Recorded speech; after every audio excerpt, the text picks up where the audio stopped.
Hello and welcome to this video on prioritization models in an agile context. Let's get started right away. We're going to go over several different methods for prioritizing work.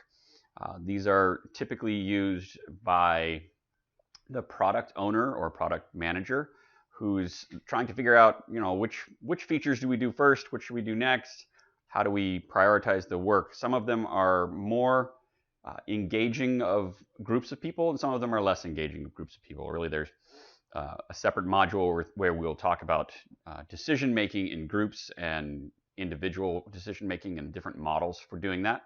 But in this one, we're just going to talk about prioritization of work. One of them is called the planning game. Not the most imaginative name, but that's what they called it. It comes out of the XP world, extreme programming world. Kent Beck's one that developed it.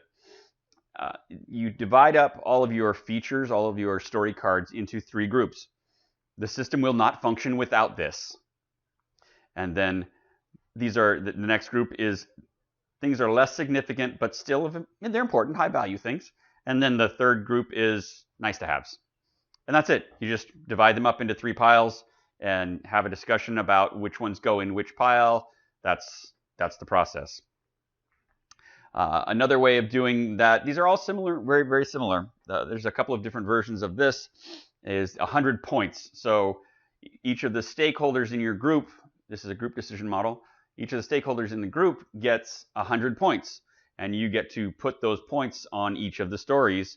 The stories with the most points get the prioritization higher, get prioritized higher. You can distribute the points any way you want to. So you could put all 100 of your points on one story because this is the most important and critical item to me and I don't want to do anything without it.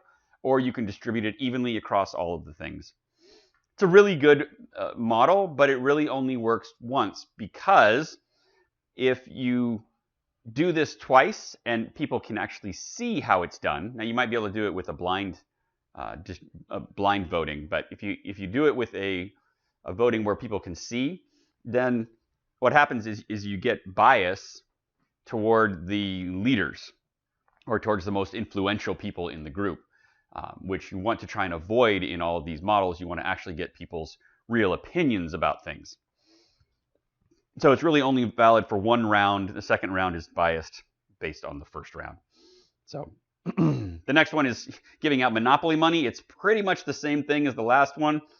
It's just more gamified, more fun to play at it. It's a group prioritization model. Again, it really only works for one round.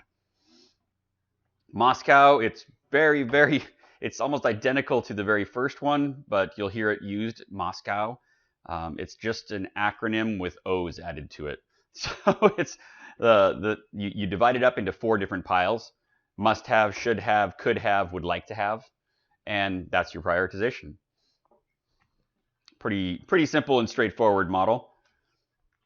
This is one that I've developed, and I just kind of brainstormed it up one day working with stakeholders.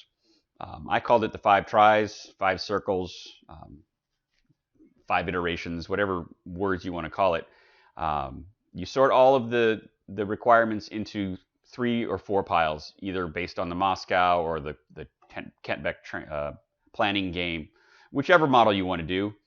And then, so you sort those into 3 piles. You've got 100 stories, for example, and you sort them into 3 piles. The first pile has 30 in it, and the next pile has 30 in it, and the next pile has 40 in it, right? So now the high priority ones were in the first pile. I take that pile and I sort it into high, medium, low. So you can't use the same Moscow or planning game one at this point, because these are all the high level things. You've already said these are all things that the system won't function without, so you can't prioritize that way. So this, you just say, what's the value? Which one's more important? And you sort that group. And then you go to the high group in that, and you sort that group. And you do this until you basically have a string of the last group of them are individually numbered, right? 1, 2, 3, 4. What this does is it lets you focus your attention on the things that are most important and leave in larger sums the things that are less important. So the things that are the would like to, if you use Moscow, the things that are in the would like to have pile are, you don't sort them at all, right? They stay in one big pile. The things that are in the could have stay in one big pile. The should have stay in one big pile. The must haves get sorted into 3 piles to begin with. The lowest 2 groups of that don't get sorted anymore. The highest one gets sorted more. And then the highest one of that gets sorted more. So you end up with this progressively more granular prioritization as you go towards the more important things. The less important things are left more grouped because you don't really know as much about them. They're not as important. And who knows, when you get those first few things done that you've prioritized as higher and more important, you may wind up going, you know what?